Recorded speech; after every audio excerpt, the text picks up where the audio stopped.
Hello, everyone, and welcome to another episode of Reselling Rhythms. I'm your host, Adam, with Adam's Exploits. Today, we're fortunate to have a very knowledgeable guest and these computer programming skills. And like I tell you guys in the past, I try to bring on various resellers that have different skills that I do. And I think I mentioned to you guys before when I first started out, I wanted to get involved with Amazon, and I didn't because I was a little overwhelmed with it. But you can also do what Craig is doing with eBay and the other platforms as well. So we're going to get into have Craig introduce himself once the chat fills in a little bit, and then he'll tell us the story and how he got into reselling, and then we'll work into his app, which is iProfitIQ. There's a link in my description box to the app. There's also a link to Craig's YouTube channel. Craig provides a lot of great content. So it looks like we're filling in pretty well here. Let me just say hello to a few people and we'll get started. I see Kathleen. I see San Juana. I see Kimberly, Jennifer, Harlan's Reselling Adventure. That's a neat name. Tracy, Michelle, hello. And of course, Craig's here. We know he's here. Lisa, Rebecca, and I apologize if I missed anyone. Melissa. I think that's about it, guys. So, like I said, the notification should have gone out, and it seems like we're filling in, pretty well. So, I'm going to introduce Craig and have him tell us about himself, how he got into reselling, and then we're going to roll into his little bit about how he sources, et cetera, and I want to roll into make the show predominantly about retail arbitrage and the app that Craig has just introduced, and talk about his iProfitIQ. So, Craig, Landshark Picker. Please introduce yourself. Well, I appreciate it, Adam. I appreciate you having me on. It's another great day in the YouTube land. Like I said, my name is Craig from this great state of Alabama, which everybody should know by now is a closed state. No more room for any more resellers. We're at capacity. My YouTube channel is Landshark Picker. I resell on eBay, Amazon. I dabble in Poshmark. I hate to even list that because I don't do much there. I do a little bit on Mercari, and I do a good bit of Facebook Marketplace. Sources are the typical stuff, the thrift stores, yard sales, estate sales. I do a little bit of retail arbitrage and hit auction houses as well. So got into reselling. I don't have a great and wonderful story like a lot of people that I was always trading items in the third grade or anything like that. I did collect sports cards growing up, so that was kind of connected, but I wasn't, it was just a trading. It wasn't, making money off of them. But what really got me into selling online on eBay, things like that, and a lot of these people in the chat may have already heard this, but we may have some people that haven't. Back in the late 90s, I had a neighbor that came to me and say, Craig, I'm about to run to the thrift store. You want to go? I'm like, yeah, sure, we'll go. And I'm very lucky. I've got 2 thrift stores right here close to the house. I said, come on, let's just go. I said, all right. We got up there. We looked around, didn't really find anything, and we'd kind of separated. And we've got a case in this store where they keep a lot of the higher dollar items, the jewelry, things like that. And he said, come over here. I want you to look at this. He points up to the top and he says, see that laptop up there? They're only asking $10 for it. Do you think we ought to get it? I said, sure. I get it home and it had a problem. The screen wasn't working real good or something. And I started getting on eBay and looking to see what the parts were going to cost me to replace it and fix it. Because even at $10, it was worth spending another $10 or $15 to fix it. Well, come to find out, when I started looking at parts, all the parts were worth just tons of money, each piece. And that we went from that to buying and selling buying laptops, parting them out, and really getting to that. And that was in the late 90s, I guess. So that's really how I got into selling online, specifically with eBay. My Amazon experience started probably 2006, I think it was, maybe 2007. Same buddy in the neighborhood used to work for a bookstore around the state of Alabama, and we were very lucky. He would they had every now and then they have an employee warehouse sale. And everything, you could go in there as an employee and buy any book you wanted for $1. And he would just come home with just trunk loads of books and say, hey, go list these. Give me half of whatever we make on them. And so we made a ton of money just selling those kind of books on Amazon. So Up until the last probably 2 years, the majority of my selling on Amazon was in books. But have now over the last year and a half done a little RA, pushed off some electronics over there, not as much as books. But Amazon is probably about 10% of my business, if I had to guess, or less. So that's now, what did you do prior? I mean, like I said, obviously you developed the app, which we're going to get into later, the Chrome extension. But were you is that your background, computer? I do. Like I said, I've been reselling full time since last April. Okay. Kind of had a life-changing event last April. I lost my job. I'd been in the corporate IT business for almost 25 years. Last probably almost 10 years were in the IT industry and in the financial industry. I worked inside of 2 banks, having to do with identifying fraud and doing business with people that banks were not supposed to be doing business with. Was very successful in that realm, and lost my job and had already been reselling in this manner for probably a year and a half. So it was really easy just to transition into a full-time, a full-time situation with that. So yeah, a real. You're married, you have a few children, I believe. Yeah, I've been married. Let's see, I was born in 92. So in May, that will be 27 years. And I've got 3 children. Well, got 3 children. Some of them are not, 2 of them are not really children anymore. I've got a 26-year-old daughter, 21-year-old daughter, and a 11, about to be 12-year-old son, all living at home. So that works well. Does your wife work full-time outside of the house? She just works. I hate to say she doesn't work. Well, that's why I said that's why because that doesn't go over very well at all. She works very hard. Up until the last year and a half, she was a homemaker and probably worked harder at home than I worked in my job. So I learned very quickly not to say that she doesn't work. She just didn't get paid for her work. She's now teaching at our church in the preschool ministry, teaching a 2K class. Has been doing that for almost a year now.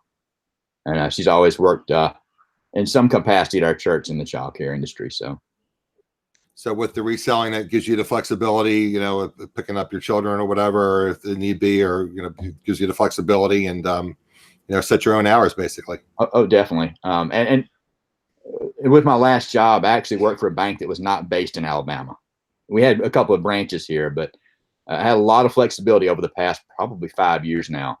Because that last position I held with the bank, I was working from right here in this room. I was going to ask you, So it was very easy to, and in the group I worked in, my manager was very understanding. Hey, I got to take my child to school in the mornings. I'll be in it. And they were Eastern time. So I was like, I'll be in by 9 o'clock, and it was hard to separate my personal life from my business because my professional, business was right here in this room, and it was hard. I'd roll over at night and I just need to get up and work on that. It's just so convenient, and it's hard to separate. But yeah, having being able to work from home in that kind of situation afforded me the ability to step away for a little bit, because she knew that I was working all hours of the night sometimes. It was easy to kind of transition to this. It was easy to support my reselling business at the same time as well, because I could sit here and take part in a meeting and be cleaning up an item, or taking a picture while I hate to say double, but it was easy. I was still productive though. Right. So why don't we get into, like I said, you basically told the platforms you sell. Like I said, we'll just roll into the big picture of how you source and what you look for. If you have any, bolos, or I know you said you specialized back in the day with laptops. We get into that a little bit, and then, like I said, then we'll roll into your Chrome extension, and I want that to be like, the main portion of the show. But I just want to get more of a fuller picture of how you source, what you source for. I'm not trying to get that from everyone who comes in here. Maybe myself or my viewers can pick up some tips, from how you do things. Yeah, that's cool. My primary source up until last month or so has been thrift stores and auctions. One thing I regret from last summer was not hitting the yard sale scene as hard as I should have. I've done a little bit better with that this year. With the weather down here, it's probably the upper 80s here today. So our yard sale season probably begins a little earlier and runs a little bit longer than a lot of people. But I hit, back when I was, needing to source, I could hit the thrift store every morning because it's so close and it's so convenient. As far as items I like to source, being in the computer industry for 20 plus years, I've got a good knowledge of electronics, computer stuff, things of that nature. So that's kind of my go-to. I can pick something out very easily. And if there's a problem with it, typically I have a good success rate of fixing items. I've done my best to stay away from clothing. Good for you. But clothing sells. And the reason I have a hard time staying away from it is, dang it, there's so much of it in these thrift stores. Plentiful. It's out there. It's plentiful. It's available. But, I've got to be kind of selective, like we were talking before we went live. I can walk into my thrift store and flip through clothes, and this is one of them. Both of them aren't the same. This one store I can flip through and find a Nike, just a plain black Nike pullover polo, short sleeve, Nike golf, and they'll be marked $8.99. I can't buy something at $8.99 and sell it for $15, $16, $18 and make any money. But I can go through and pick up select items like Chris Liquidation OH, is always picking up the stuff that has the team logos and the companies.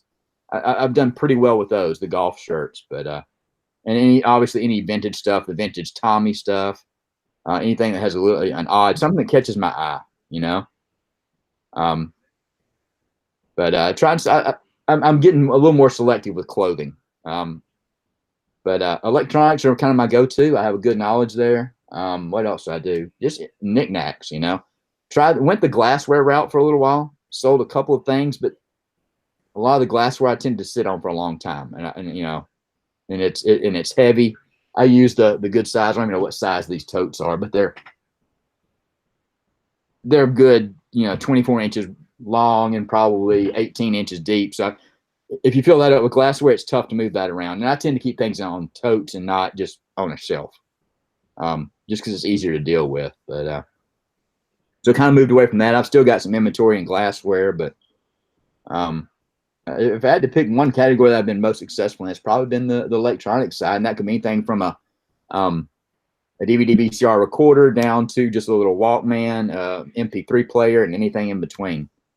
So if you see something, you pretty much just, I guess electronics because that's your background, but you just kind of just look everything up, right? If you see something, it's like, well, let me see the margin on that. I'm usually pretty good with values. I've just done it for so long. I've got a good eye for electronics. But if it's ever in question, especially if it's something that's got a little bit higher buy cost, I'm definitely going to look it up. If I walk past a Sony or a Panasonic DVD VHS recorder and it's less than $20, I'm gonna buy it, no question asked, because those are 100 plus every day. Magnavox, I know if it's a Magnavox combo unit non-recorder, I'm not going to pay more than about $8 or $10, probably $8, but that's a $50 or $60 sale, but a lot of stuff outside of electronics, I've usually got a pretty good eye with video games and stuff like that. Some of the late 80s and mid 90s stuff, but I've got a $800 computer right here, and it's very good to me. So I'm not afraid to look something up. I don't want to say I know everything because I don't, but when I have something in question, I always check it before I buy it. Well, like you said, you had Beth Ten of Hearts on, it was last week, talking about parting things out. So if you buy electronics, then, you attempt to fix it or repair it. If you can't repair it, you can always sell it for parts. Either sell something for a part, I'll either pull parts out of it or just sell the whole unit as, I hate to say untested, but for parts to repair. And there's still a decent market for that. I can at least recoup my costs, Yeah, it was amazing to me when Beth was talking about all the different things that she would buy, the blender pieces and the mixer attachments and the profit on that stuff. And I guess if it's vintage, people like, everything was made better back in the day. I hate to date myself, so to speak, but I have a washing machine down in my basement that my grandmother, they lived in an area. In fact, it's like a condemned area now. They closed it off. They knocked the houses down because it was always flooding. Right. So she had a washing machine and dryer, and they had it up like on cinder block and cement platform. That's got to be 30, 40 years old, and I'm still using it. I don't use a lot of volume because it's just me, but I hear people these days, they buy a washer and a dryer. They're lucky to get 3, 4, 5 years out of it. This thing's like 30 years old and it's still working. Yep. So people like those vintage electronics, and people, like the PlayStations and the Atari games and that kind of stuff. Brings them back to when they were a child. So that's another opportunity. Do you do anything with the video games and the consoles? I've got good knowledge in the Nintendo stuff. I've probably got 3 or 4 Xbox 360s lying around here somewhere I need to sell, but that market kind of value kind of crashed, and I didn't really get into it too heavily. But Nintendo stuff is probably the, outside of the newest generation, the Xbox One and the PlayStation 4 and all that stuff, the stuff that's a generation or two behind that, usually moves pretty well. And I try and stick with the Nintendo stuff. The Nintendo is better. Like I said, I don't really know the game. I was never a gamer. I had the original Atari, back in the day, but I never really got into the consoles and the games. Yeah, I know there's some value in the original 2600, which was the faux wood grain looking, probably the one you're talking about. Yes. There's some value there. But a lot of the Nintendo, the Wii consoles still sell, even though it's 10, 12, 15 years old. The Wii U, the Nintendo 64. The Nintendo stuff has quite the following, and you see them a lot. Game Boys, I guess, sell well. Yep, Game Boy. The Sega stuff, not as much, but Game Boy, Game Boy Advance, DS, DSi, all those, they usually sell pretty quickly. I sold a pretty cool little the PlayStation, the PS.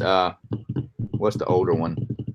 I can't remember the model, but PS Vita, or Vita, however you pronounce it, was the next generation, the second generation of the PlayStation handheld, and did real well with that one. Spent $6-7 on it with the charger. Ended up getting like 150 in less than 24 hours. Wow! And anything I can turn in less than 24 hours, that's I might as well be picking up cash off the shelf when I buy it. I've never had a flip like that in 24 hours. Yeah, it was quick, and they were going. The going rate was like 135 or so plus shipping. I'm like, I'll just list it for 149, free shipping, and it literally sold in like 5 or 6 hours. That's amazing. But yeah, I mean, there's. Yeah, I have to get into electronics. I mean, I'm handy, but I guess there's just basic stuff that you. I mean, everybody could be on the Bolo for the Walkman. I mean, everybody sees Walkmans, I guess, occasionally in your stores. The little just portable, CD players. Boom boxes, I guess, are a little hard to ship though because they're kind of bulky and heavy. What was that? I'm sorry. Boom boxes. Yes, I sold a. I've got one sitting over there. I need to list. It's a boom box. It has the little built-in XM or Sirius little controller or receiver. Right. Paid $7 for it. I've had it for about 3 or 4 months now, and it's still got an active subscription on it. If you look at those, it's just a little Phillips, but if you look them up with lifetime subscriptions, they're like $175, $200. But yeah, I found another boom box. It was a Panasonic. It wasn't the big, huge one. It was the not much bigger than a laptop, maybe a little bit bigger. Got it about a year and a half ago. That's the only one I've found that's been of decent value. But I think I paid $6.99 for it and got $130, $140 for it. Get in electronics. Yeah, I don't want anybody to think that I'm finding that kind of deal every day, because I'm not. Those are too extreme. Incredible margin. I mean, even with shipping and and your fees, you're still probably netting what, $75? Yeah, $7 item, so 10 times your cost. Yeah, and it was in good shape. It went somewhere out west, out in California, I think. And I guess you do the combo VHS DVD systems. Those average profit probably in the 40 to 45 range after, because they're big. Is that all they are? Okay. I mean, I usually get in the 50 to 60 range. And shipping is usually, depending on where they go. I ship a lot of those out west. Probably in the $18 range. I can usually ship them for about $18. I'm making in the 35 to 45 range typically, depending on how far I have to ship them. How are you shipping them? Are you shipping them with pirate ship? It depends on where they go. I've shipped one that went to Georgia, and I just used priority mail because it was close. Those are big enough that they're too large for pirate ship to get the cubic because they're too long. Okay. There's a whole calculation where it's, and I don't want to speak to it because I'm not sure exactly. I know, I get confused. I think it's over. There's pirate ship on. I say, can you explain pirate ship to me? Yeah, I don't know the intricacies of it. I get to the point where I'll check it just to compare. I really wish, that I really thought, talking about development, that was one of my ideas, to be able to pull the pirate ship interface into eBay where you could do your comp directly on the screen. That'd be great. I'm not saying I'm working on that or that'll be soon to come, but I've had that idea for a while. But I always check pirate ship before I ship something. Well, speaking of Miss Beth Ten of Hearts, she's in our chat now, the parts queen. Hey, Beth, how are you? She's in our chat joining us. Really enjoyed your show with Craig, and we're talking about parts now and electronics, Beth, because I hate clothing, selling clothing, and I really need to get in electronics. And like I had asked Beth in your chat, I said, Beth, are you handy? I mean, do you fix things? She goes, no, I'm not handy at all. She goes, but I can part things out, and there's a lot of profit, and she's done very well with it. Yep. I mentioned to you earlier about going to the Hell's Kitchen, and Beth had joined us when we went. I told you I went with Jason and Karen, and had their account, and then Beth joined us, and we were at the Hell's Kitchen, and that was a neat experience. So I'm looking forward to going back to Vegas. I still have to buy my airfare. The airfare has been nuts. I bet. And it's funny. I'm looking at like a United American, and you're used to like the Frontiers and the Spirits of the world charging you for carry-ons, et cetera, et cetera. But I looked at it, was like United ticket. I said, oh, that's a pretty good price. And then you're not allowed to carry on. You have to pay for a carry on. It's like, you're not allowed to carry on, period. You have to check it. It's like $40 to check your bag. So it's like, that's $80 extra for the airfare. That's nuts. Yeah, we took a group of 12 people back this past summer, and we flew United. I'm in the Birmingham area, in Birmingham, Alabama, and we flew to Hawaii. And I was lucky enough that it was for my parents' 50th wedding anniversary, and they paid for everybody. And United is cheap. We got to where we were going, but it was definitely different with that kind of situation, with having to worry about carry-ons. And we flew from here to Denver to Hawaii, and did not have a meal on the plane. And both of those flights are pretty good distance, I would think. Well, that's like, and you can buy stuff. So what I do now is I'll go to Sam's, or if belong to a wholesale club, and I'll buy like a box of snacks, the prepackaged things, and I'll load like 5 or 6 of my luggage, and I'll take my luggage, my carry on. So I'll have like maybe 2 or 3, on the way out there, and then 2 or 3 on the way back, because I've been at airports before. You get breakfast, and you're used to paying $5-6 for breakfast, and around here. And at the airport, it's like $20-some for a breakfast. Like, you gotta be kidding me. Can you imagine if you bought lunch or dinner? Yeah. But I digress. Yeah. So, okay, were there any questions that you had? I mean, we're going to roll into to Craig's Chrome extension. I just want to see if there's any questions that we may have missed. And Craig and I were just chatting here about reselling. Kathleen, Michelle, Carol, did we miss any questions? Yeah, I like Southwest as well, but they don't have a direct flight anymore to Las Vegas. In fact, they don't even have a flight where I can stay on board. I have to deboard. And I've told you guys before, I have issues with my back and my Achilles and everything else, and I don't want to have to deboard the plane. I mean, because sometimes the window is so small, and I give you a 45-minute window, and if you take off a half an hour late, then you end up missing your connecting flight, and that's another whole hassle. So did we miss any questions, guys and gals? I did see. So. I'm sorry. I did see Deb Treasures. Excuse me. She spoke up and said she was in Alabama as well. I know we've got a good number of people here, but I don't know if I've seen you in chat. If I have seen the chat before, I apologize. She's in Hoover, which is about 10, 12, 15 minutes away from me. So good to see somebody from Alabama. Don't tell your honey spot, your honey hole. No, that's all right. A lot of people are picky about that. There's enough stuff out there, and I told a story a couple of months ago. I was on somebody's live or in a hangout or something. I got approached by another reseller that was in the thrift store. I reached to pick something up, and he bowed up on me. I thought he was about to punch me in the store. I was in the athletic stuff. I picked up a bat, and he yelled at me, said, "You're only picking up those bats because I pick them up." It does. Does it really freaking matter? I'm like, if Adam, if we were in the same store and I walked past something and missed it, and you picked it up and you walked to me and said, "Craig, you missed this.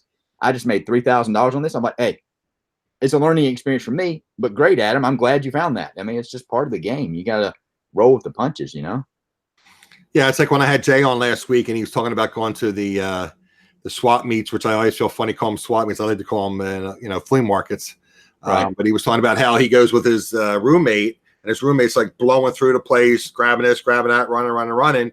And Jay kind of like lays back and analyzes everything, and digs through boxes. And obviously he's been very successful. I mean, he's been doing this for a long time. I think over 10 years now, and that's how he supported himself for like the last 15 years through reselling. Right. So I mean, he's been very successful. So Michelle said that we didn't have any questions. We didn't miss anything here, so I think we're good. Sure. So again, I made you a moderator. So why don't we roll into your Chrome extension? Tell us about your Chrome extension. Sure. What it can and can't do. I know you said you're trying to develop and just give us the whole. Sure. One thing it can do is it can make you money. Make you money. And if you use it right, it can make you a lot of money. So kind of the background, the backstory behind iProfitIQ is that, after watching, and I don't claim to be the god of RA, retail arbitrage. I'm far from being that, but I learned things very quickly. And I watch a lot of videos, Scott the Bearded Picker, Shane, all them, Rise and Grind Picker. A lot of them get out there and spend a lot of money and do a lot of traveling. And I'm just using those two as an example. And a lot of people that are on YouTube talking about RA say you hit the clearance aisle, but you also need to be scanning stuff on the regular aisles. Do you go to the health and beauty and just scan all of the over-the-counter medicines? Do you go to the toys and scan the whole Barbie aisle? Do you go to just anything? Do you go to the tool section and just scan all of the tools for one time? I kept on thinking that's a lot of manual labor. I'm leaning over, grab an item, scan. It doesn't, and I can't make money. I put it back on the shelf. I scan another item, I put it back on the shelf. I'm like, all these items that these people are scanning in the stores, I can see inside of Chrome on the internet. I can go to Walmart.com. I can go to Lowe's.com. I can go to HomeDepot.com. And I don't have to worry about picking up an item or leaning over or anything like that. I can sit here in my chair, in my lazy boy on the back deck, and use my computer and do exactly the same thing that they're doing by developing this iProfitIQ extension that's going to help me do this.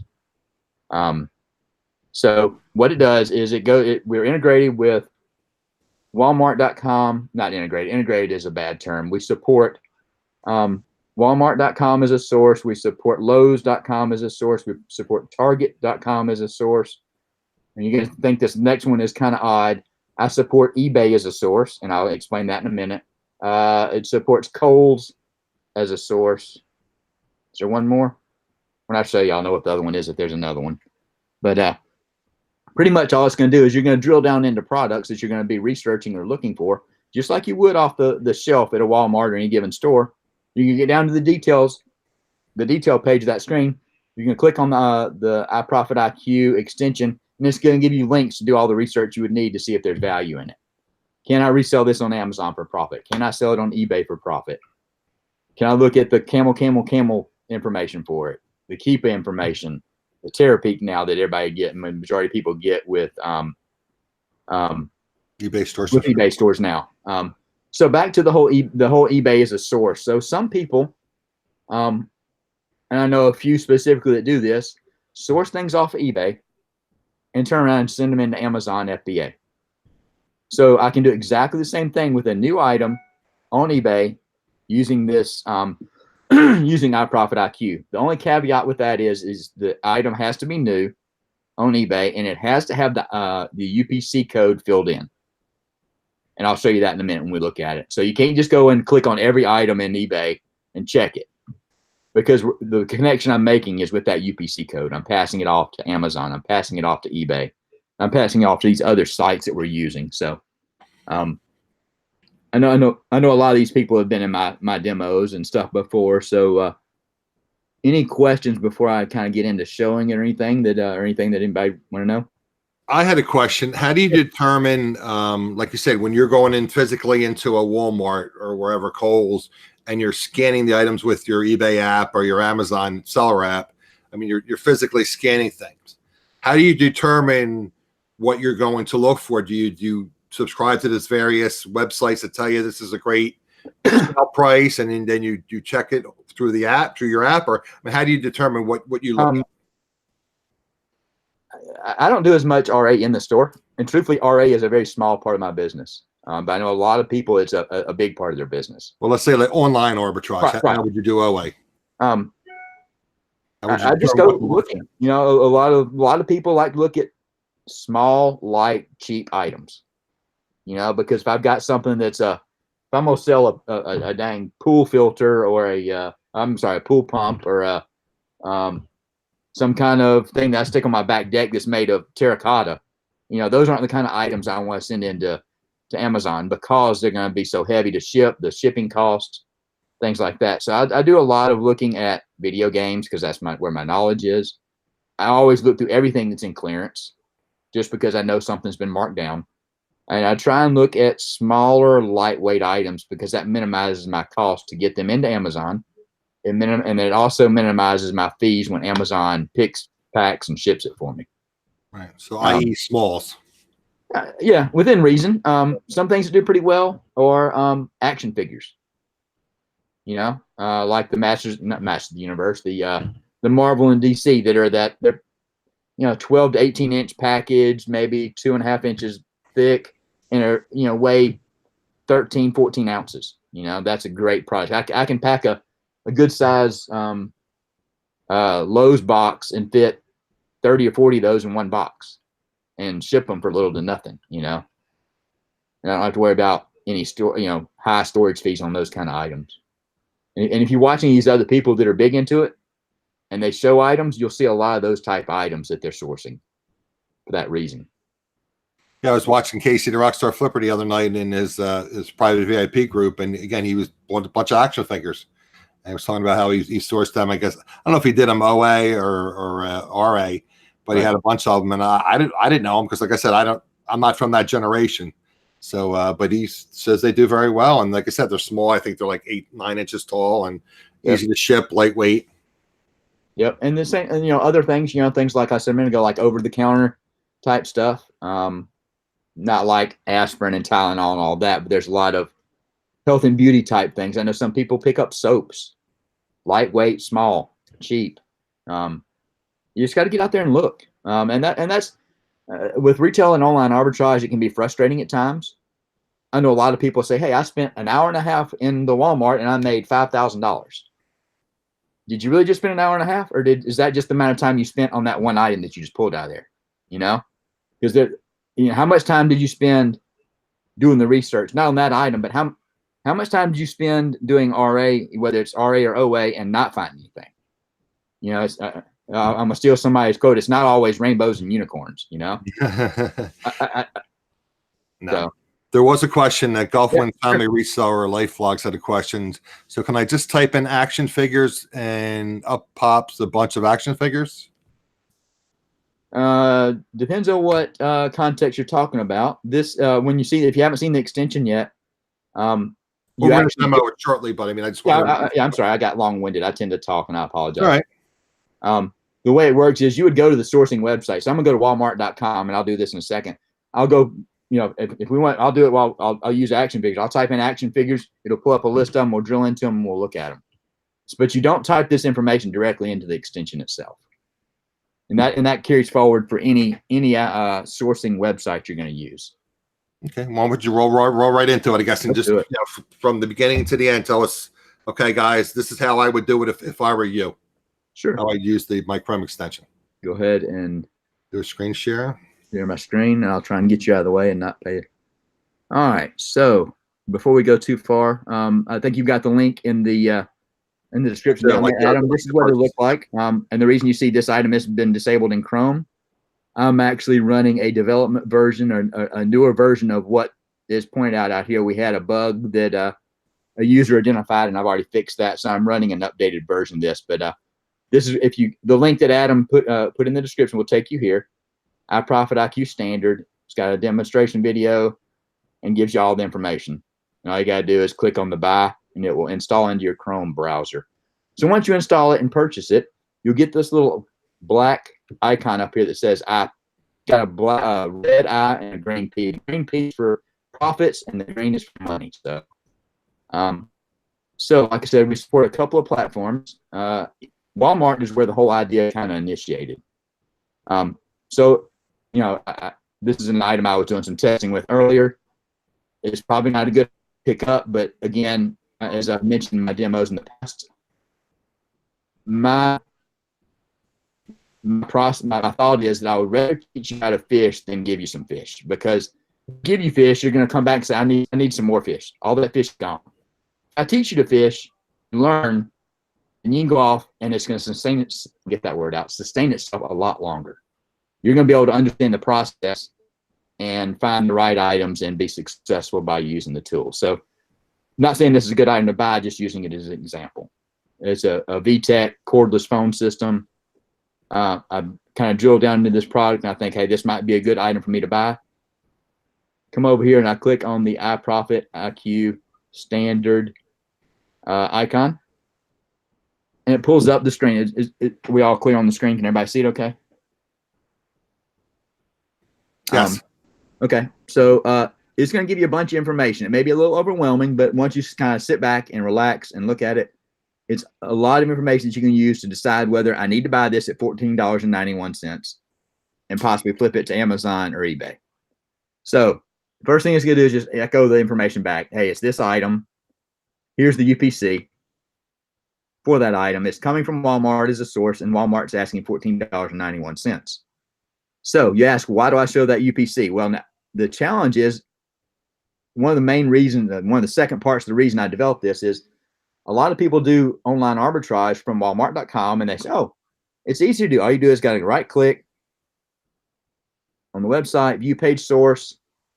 It's going to pull up what looks like Greek to a lot of people.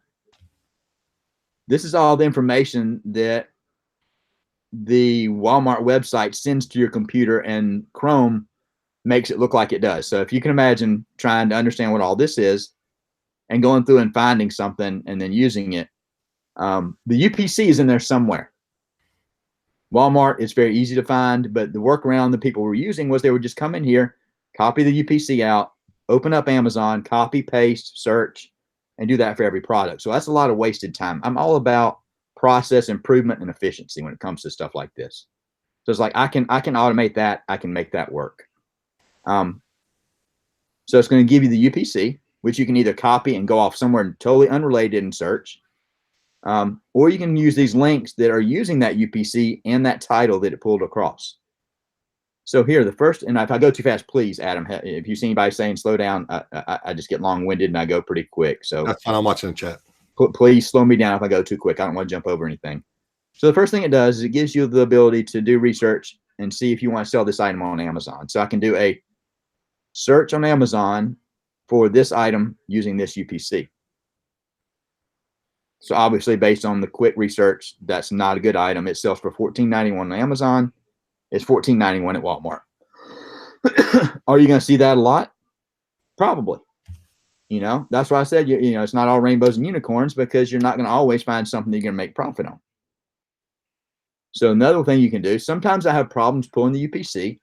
So I also pull the title out and do a title search on Amazon.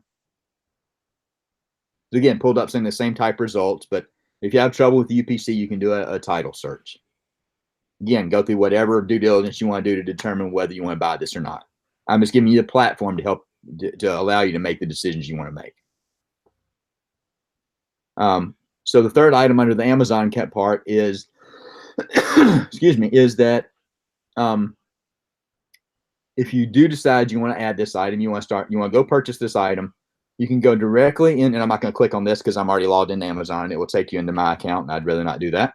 But it's going to take you directly into the screen where you would put in that UPC code to add it to your inventory. And if you are gated, it was going to take you that same screen. You can go ahead and submit the ungate requests. So again, that's just taking that UPC and passing it directly to Amazon. So that's pretty much on the Amazon side. Now the eBay side, the first two are exactly like the Amazon ones. It's going to take you to eBay using that UPC it pulled out, and it's going to look at all the sold results. Because if I'm going to buy something and sell it on eBay, I need to know what the sell-through rate is. Is this a popular item? Not just can I make money on it, but how quickly do I think I can make my money back? So the first thing will just show me the eBay sold for that UPC.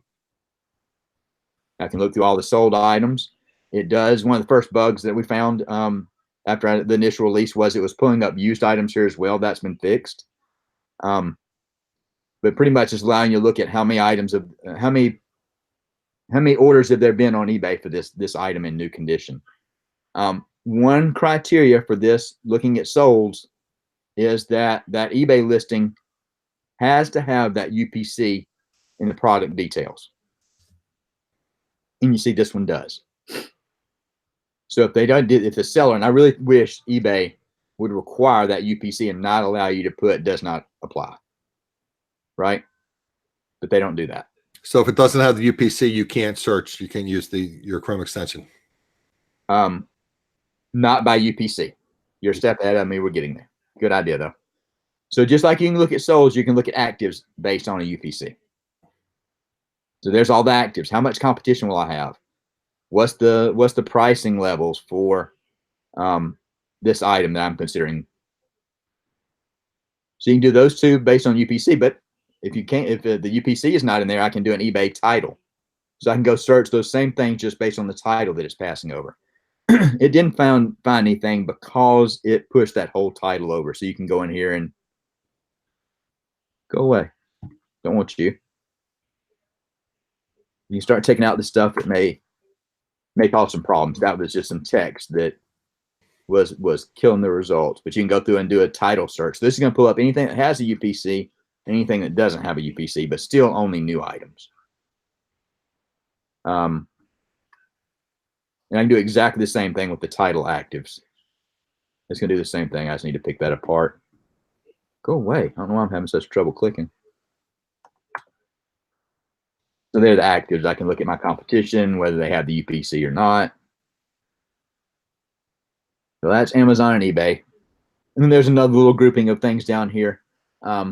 Excuse me. I don't know if people use BrickSeek, Camel, Terapeak, and Keepa. So BrickSeek, the big power in BrickSeek is you can go look at inventory levels. So if I determine that I can buy these for $14.91 and say they're selling on Amazon for $50. If I can buy them at $14.91 and sell them and I can make $35 a piece and I've got the cash flow, I'm gonna go buy every one of those that I can. So I need to go into BrickSeek and find out what Walmarts have them. So that link directly into the inventory checker inside of BrickSeek. And obviously, if you've got the higher level or you're already logged in, it's going to just use those credentials. I don't pass logins or anything. I just rely on the browser. But you can do your it just passes the UPC into the screen. I can put my zip code. Yeah, you're welcome to check me out if you need to. And look at inventory levels. Why is that not coming up? No, it's BrickSeek. I think I've used it once before. Is there different variations, like different fees and then free versions? Yes. BrickSeek has a free. It's got an extreme. It was just slow. I'm sorry. It's got a free and a. Golly, I subscribe to the extreme. A free gives you a limited information. There's another set that's like $14.99, and there's one that's $35, $39. That gives you a wider range to check. But again, all I'm doing is passing information to BrickSeek and letting BrickSeek take over. Right now with this version, the standard version, there's not heavy integration with these other sites. I'm giving you the interstate to get over to these sites quickly. So guys, if you weren't familiar with BrickSeek, basically what that's doing is checking the various stores for their current inventory. So if you're looking for something that's a great deal through retail arbitrage, if you found it online through online arbitrage, but say this says there's like 12 units at your local Walmart, then you can check like your local Walmart. And then I think doesn't it have like a Walmart, you can set like different ranges, like 5 miles, 10 miles, 20 miles. Yes, and that's one of the differences in I think they call it the extreme package that you get with BrickSeek. Is with the extreme you get further out. It's like 150, 200 miles out versus being really close. And the number of results that it shows you, I believe, is different with the different paid. But you can go on to BrickSeek. There's a lot of people that have videos on BrickSeek. I'm not here to promote them, and I'm not saying I'm not, but you can definitely read the information that's out there about BrickSeek. So BrickSeek is one of the things I might use to do research to find out, hey, my close Walmart has 3 of them, but 10 miles away I can go pick up 30 of them. I'm gonna go to the one I can pick up 30 first. So and that may be on a different level that some people are considering, but it's helpful information. You can also link directly to Camel if you use Camel. Whatever information you want to pull here, Again, I'm not doing anything with this. All I did was give you an interstate to quickly get to that exact product on camel. If you Now, use that. Camo is what, profitability? Yes, it's got a lot of good information on it. I don't use it. Again, I'm not deep into RA. I do it a little bit. So I don't want to say that I'm a professional at some of these other third-party products. I just know how to get to them and make you more efficient by getting you there quicker. Also can send you over directly to Terapeak, which Terapeak is added. And Adam, I'm not exactly sure. It either comes with the basic and above or the premium eBay Basic store. Which one? Basic and above. It Okay. doesn't come with the starter store.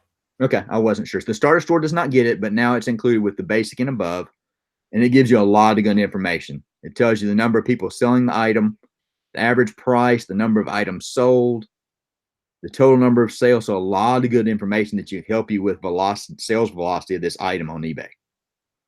But again, I'm just giving you that interstate to get over here quickly. It links you directly to this product, so you can very quickly get in and find that information. Doing the same thing with Keepa. This is kind of price tracking for a given item on Amazon primarily. Sometimes it pulls up multiple ASINs, but it's just based on that UPC. But you can pull the chart, see how the price drops, see how it fluctuates. Some people use this, some people don't. That would be nice in like planning your purchases too. I mean, you could see, I guess, certain things I've been reading at like the coupons. They run some kind of like progression, like every 6 weeks, every 8 weeks, every whatever, 12 weeks, they fluctuate the price. So I mean, with that, you could track the pricing. Right, definitely. And if you do anything with books, you'll notice that books have a very odd chart like that. You'll see them high to August and January or whatever, beginning of each quarter, the book sales tend to trend a little bit higher. So I'll walk through a couple other websites we work with, but the flow is exactly the same. All this information is not specific to Walmart.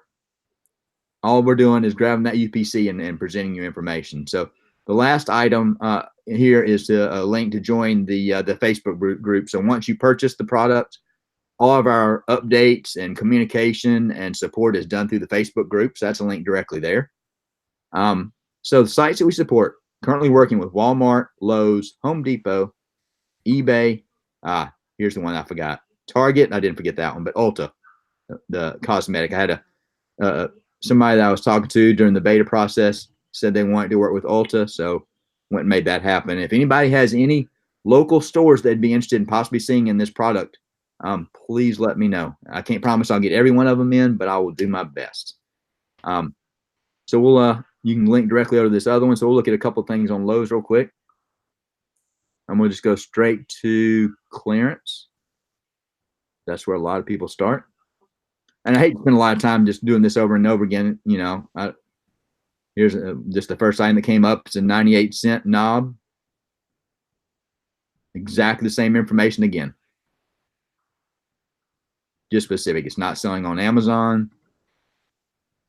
If I remember this product correctly, I don't know if anything is sold, but I think there were some actives on eBay. Yeah, there they are. So exactly the same thing when we walk through on Walmart works on Lowe's. No, I don't need to chat with you. Thanks for offering though. So we work there. Home Depot. Again, I'm going to go to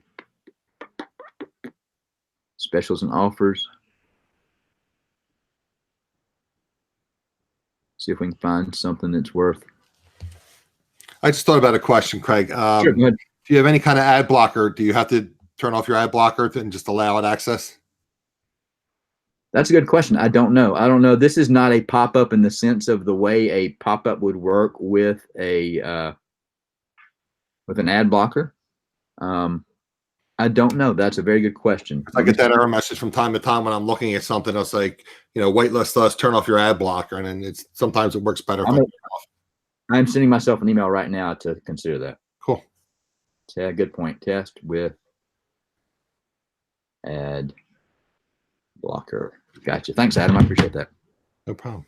I know these probably aren't items we'd sell, but we just want to walk through the process. Again, not concentrating on right now. iProfitIQ doesn't tell you what to buy. It just gives you those interstates to do all your work, do your due diligence, and determine whether it's a good buy or not. Again, exactly the same thing. Title, UPC, cost, where it's coming from. $302. Tells for $299, even though it's marked down from their. I think some of these sites fudge a little bit. If you ever charge $518 from that, yeah, and if you look to the Keep It chart, I bet it's been around the $300 range for quite a while. It's exactly the same links happen here. They're specific, not specific to Home Depot, but specific to this product. So now, can you jump from site to site? Like, say you're looking at that particular DeWalt tool. Can you go from like Lowe's to Walmart and hop back and forth? Is that in the pull down menu? This does not. The iProfitIQ doesn't currently work on these sites that we're linking off to, except for eBay. But just saying, if I was here, I wanted to go look for this product on Walmart. Correct. Not currently, but that's definitely a good idea for an enhancement. Okay.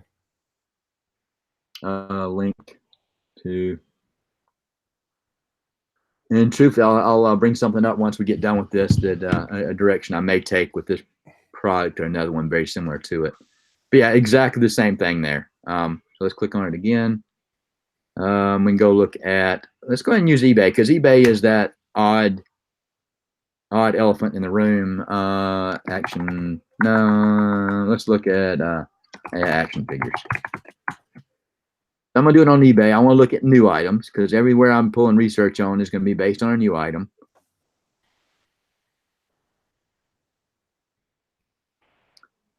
See if we can find a couple of things. It's a little frustrating with eBay because you've got, pulling from eBay as a source, you got to make sure it has that UPC. There's an item that has the UPC. I've said, hey, maybe this is a good item. So first thing you're going to say is that looks a little bit different. You don't give me as many options. Well, obviously, if I'm sourcing this from eBay, I don't need to see all the eBay links because I'm on eBay. I'm thinking about flipping this from eBay to Amazon. So I'm going to give you that eBay UPC search.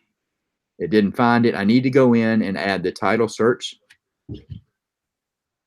Didn't find that UPC. Search from, sorry. Let's go see if we can find another one. Never fails. There's the Avengers, probably a good item.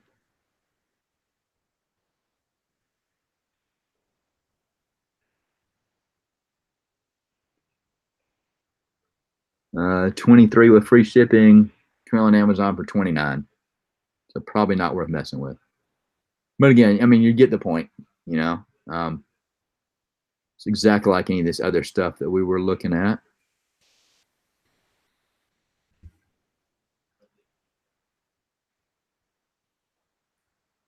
$14.90. All right.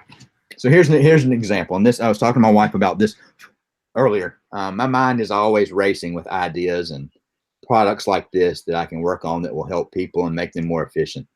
So this is an example that really started my thought process like this. So the majority of this discussion we've had about iProfitIQ is buying something at one of these sourcing sites, a Walmart.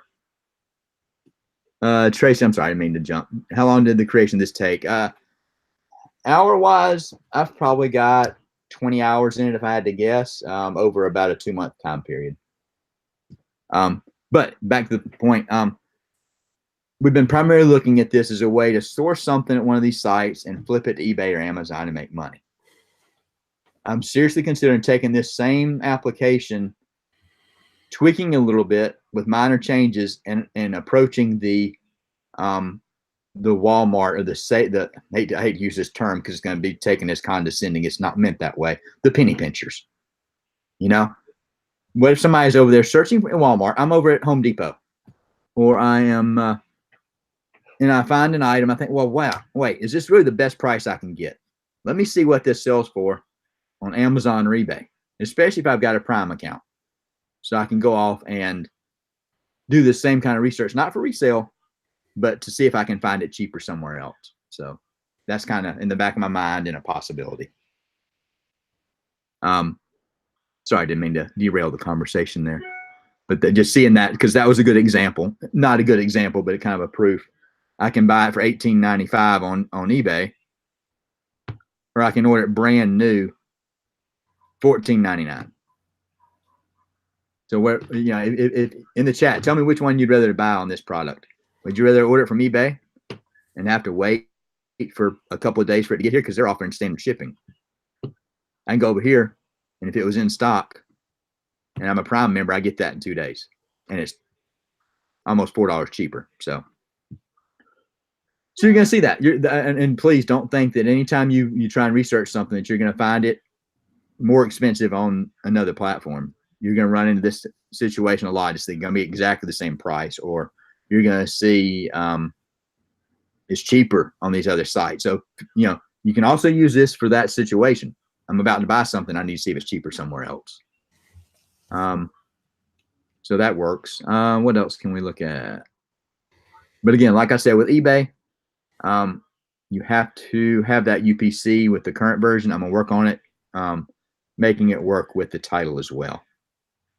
Where else can we go? We'll look at Target. I hate to keep beating the dead horse. I'll try and be quick here. Yeah, we'll just do Target and then we'll wrap it up because we're pushing an hour or so. Okay. These are probably not good examples, but I know that's usually probably $4.99.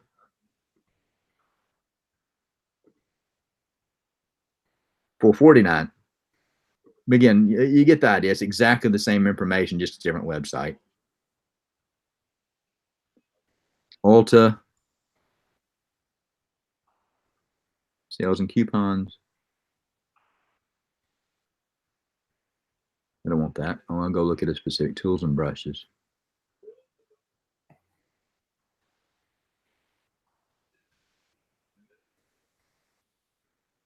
There's the product. Apparently it found multiple items, so you just really need to make sure you look at it closely. And that would be exactly the same thing as if I was sitting in that store and scanned it. This was exactly what Amazon would bring back for me. So it's not that I'm doing anything special. So Ulta works. Kohl's as well.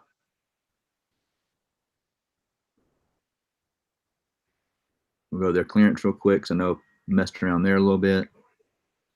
It is challenged with clothing, because some of that clothing is based on color and size and all that. For the home, maybe. Yeah, I noticed when I was trying to do a OA or RA OA for clothing, it's nuts. I mean, even just to purchase for myself, you put your size in it and something like one thing will come up and it's supposed to be like 15 things and one thing comes up. Then you click on the site, they don't have my size. Yeah. But again, it works exactly the same. This just isn't an item that's selling or on eBay or Amazon. It probably wasn't a good example, but everybody gets the idea. Any questions or anything? I know a lot of the people in the chat, this is probably at least the second or third time you've seen this, but I just want to get the word out as much as you can. Adam, I definitely appreciate you having me on. You're welcome. The gist of it is, guys, I mean, I know some of you, I'm somewhat technical, but I'm not very technical. The gist of it is, what you do is you go, there's Explorer, which is called something else now. There's Safari, which is a part of the Mac system. There's Chrome, which is a Google product, which is a browser. So you would use your Chrome browser, which I use all the time. And then this is an add-on. You'll see extensions up in your top right corner for Chrome, like the various extensions. Like I told you guys, I use Honey. Rockin has something out for Ebates. So that's an additional thing. You can use your Ebates, your Honey, where you'll put in like discount codes. You can get cash back. You can use a cashback credit card, which I use. But again, this is a Chrome extension. Now, Craig, you said you have some things in the works that you're going to maybe modify this or come out with a different type of product, or maybe. Yeah. So the two different branches. Correct. This is the standard edition. The two different branches I'll take you, like I was talking a minute ago, doing the opposite. Seeing if I can, as a shopper, not a reseller, find a product on a website and find out if I can find it cheaper somewhere else. And then from the reselling side, there will be a gold, a platinum, a titanium, some precious metal version of the existing app, the existing extension that will actually pull in. So if I'm researching this product, instead of having to click all these links, I'm going to pull in the exact information you would need into the screen. So it's going to show me, how many items are currently, how many sellers there are on Amazon, the high price, the low price, the average price. Obviously, I can't pull in solds from Amazon, but eBay, how many active items are out there, how many sellers there are, average price, high price, low price. That would be all that information would be pulled in directly from those two sites and shown to you on the screen. Those will actually be using back-end code from those sites, from Amazon and eBay, and there's a cost there for me as a provider. So there would be a monthly subscription for those. But that's coming down the road. I've just started some development on it. If I had to guess, that's probably 3 months down the road or better. So. Okay, so I have your YouTube channel link in the description. I have the ProfitIQ link in the description. Okay. And I don't recall, I know I was doing this early in the morning. Do you have like contact information in your videos in the description? I mean, I don't. I think I've got in some of them. I'm welcome to share it. If it is specific to iProfitIQ, please, you can email me at iProfitIQ@gmail.com. Why don't you type that in the chat? Sure. And no reason I have that separate. I just want to keep it clean and away from anything else, so I can just concentrate on that one. If you want to contact me outside of anything on iProfitIQ, have any questions, you can hit me with landsharkpicker@gmail.com. Hope I typed those right. Yes. And just, I'm on Instagram, LandsharkPicker. Friends with people on Facebook, Craig Murray, Craig C. Murray, if you want me there. I've got a Twitter account, but I really don't do it much. What else? Guess that's it. Okay, guys and gals, are there any last minute questions? And Craig, if you would just stay for like 1 minute after the show, just wrap things up. Sure. Were there any other questions, guys and gals? Anything for Craig while we have him on? Again, there's his contact information. If you wish to purchase it, again, the link is in my description, or you go to Craig's website. Website is YouTube channel, and he has the link in his description box. Or you can contact him directly through the iProfit Gmail or the Landshark Picker, or like you said, you can contact them through Instagram. Were there any questions that we may have missed, Michelle or Kathleen or anyone? I don't think we did. I guess everybody was kind of like, yeah, this is my mother's stuff. That's another story. Eventually, I'm going to move most of the stuff out when I get my acting gear and get myself down to Delaware. So thank you, though. Before we end, one last comment, if you don't mind. I get a real-time report of purchases, and since we've been on, we've had 2 people purchase. Somebody from North Carolina. Yeah, somebody posted that they did purchase it. They posted in the chat. Okay, I didn't see that. And then somebody from Colorado.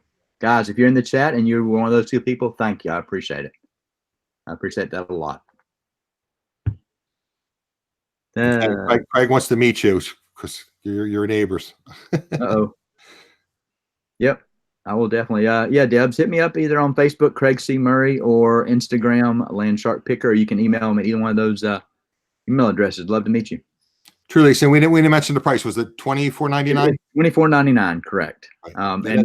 Yeah, like I said, you find one deal that more than pays for the app, and again, that's a one-time fee. It's not a recurring fee. Correct, and that includes support. That includes upgrades within the standard product. The Facebook group, the email support, et cetera, et cetera. Exactly. And one advantage I have of not being a large corporation is you can hit me up. I've done several demos on a one-on-one basis with somebody over a peer in or a hangout. You're not going to get that out of somebody that's on a larger scale. You're getting direct interaction with the person that's written it. So, well, like you said, there was a glitch and somebody contacted you and you solved it immediately. Yep, I've got to roll that out tonight. So, cool. I appreciate everybody joining. And Adam, I appreciate the time for sure. Thank you, sir. Just hang for a minute. And again, everybody, thank you. And again, I keep coming back to this, so to speak. Would really like to get to that 1,000 subscriber count. Again, I try to provide value for you guys. And like I say, a drama-free spot where you guys can, network and talk to each other and see your friends. And I try to provide valuable information so that you can learn and I can learn. And I try to bring various resellers on that have different skills than I may have, and try to educate everybody. So again, if you guys please like the video, subscribe if you're not subscribed. Even commenting on the video helps me. And again, if you have friends that might be resellers that might be interested, again, I try to provide a valuable service for everybody. And I'm trying to get that 1,000 subscribers. So hopefully I can do live and at the eBay Open. If not, I'm gonna have to figure out a workaround with OBS or something. So that's another story. But again, I want to thank Craig for coming on. I want to thank all of you for being here. And again, if you got here late, I know some of you got here late, you can watch the replay. Again, the link is in my description. Craig's YouTube link is in my description. And again, he posted in the chat if you want to, the chat will load probably within an hour or so. If you want to go back, it has Craig has his email address and his for both his personal email address and for the iProfitIQ. So again, everybody, I'll go back to my prof sales closing. Good sales to you. And thank you all for being here. Have a great day. Bye-bye. Bye, everybody.